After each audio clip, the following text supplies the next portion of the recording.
Today's topic is centered around a little bit of a personal story, just to give a really good example of how the stress in your environment can impact your health and your overall well-being. I was in a pretty toxic living situation, not the most toxic that you could imagine by any means. And not with anyone close to me or who I would ever consider close to me, but just as far as a landlord housemate situation went, it wasn't the greatest. And I went through feelings of stress. I knew that it wasn't ideal, and I knew that I was needing to get out of there. But I also knew that for a while there, I didn't have a lot of other options until I took certain steps and until I got to certain points, or milestones, I guess you could say. So when I did move, while I definitely had some certain plans or ideas of what would be next as far as moving and what that might look like, sometimes things don't always go to plan.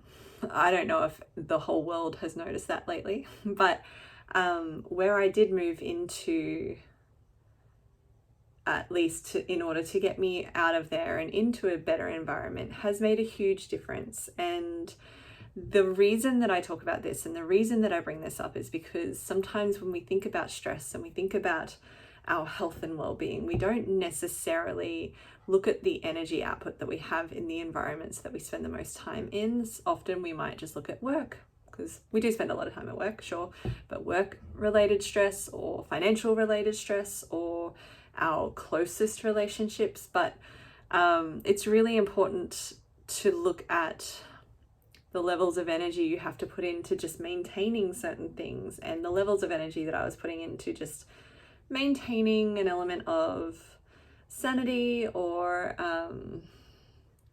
ease in this living situation was a lot.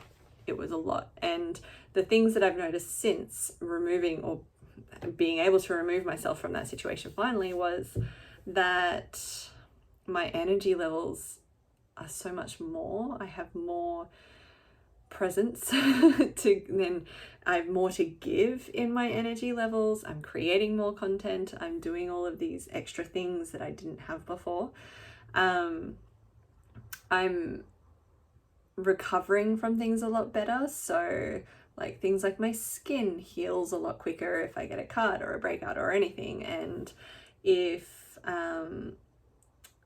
I don't feel the same level of anxiety, and while anxiety is and anxious noise is still a thing, there is an element of the anxiety on top of the anxiety, because the added anxiety comes from, I don't have the time and energy to put into doing this because I still have to maintain and manage all of these things. So our environment around us really makes a huge difference on a lot of things. My mental and emotional stress, or health rather, the flip side of the stress is health, is at a lot of a healthier place than what it was before.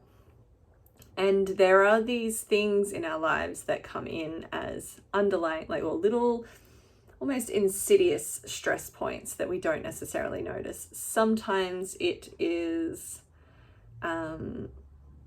certain conversations that we're not having that will cause stress because we're not speaking up or we're not responding, and there's an element that it is more helpful to respond or to create that open communication in whatever area that it might be in. Sometimes it's the environment of where we might have to go to the shops, for example. So even pre-COVID, sometimes crowds can make a lot of people drained. It can energize other people, but that can impact how much time you spend or the intention that you spend there can impact how you then feel stress-wise. Same with the gyms that you go to. If that's not a welcoming, supportive environment and welcoming of exactly who you are, that can be stressful as hell. So there's all of these elements in our environment that can feel stressful, that we may be aware of, but we may not really actually understand how much stress that it can put on us and how much that is taking out of us. So our body's ability to heal itself quicker, or as quickly as it could, our digestion, things like being able to absorb the nutrients of the food that we eat. Because like beforehand, when we're stressed, and I've spoken about this before, when we're in that stress mode, the fight or flight, our energy is not going to digestion. That's the rest and digest mode. So our energy is going to survival.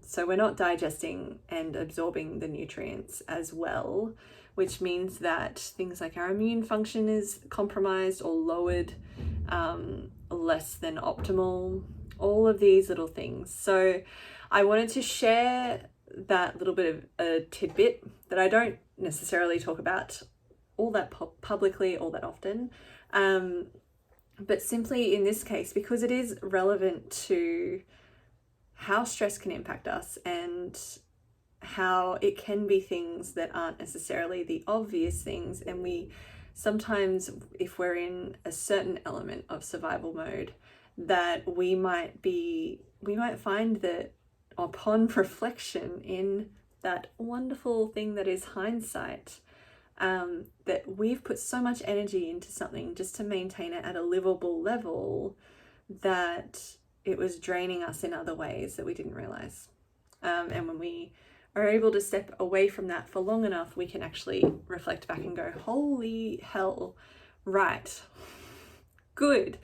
Here I am on this side, and I can put that energy into something that's way more useful, or my body is already putting that energy into the functions of the body that are way more useful, like digesting properly, or healing, or energy when you need the energy, or sleep when you need the sleep, all of those sorts of things. So don't discount the little things, and don't discount the environmental things around stress. They are super, super important. And it doesn't mean necessarily that you have to move house. This is just my example in this case. And I was just very fortunate that it worked out the way that it did, and I was able to move. But it could be in any instance, and it could just require a little bit of adjustment. But sometimes it also requires, here's that beautiful thing around communication again, it can also just require having a clear conversation, a clear and kind conversation with those in that environment, in order to clear things up, or ask for what you need, or just tell the other person what you need, so that you can then give that to yourself as well.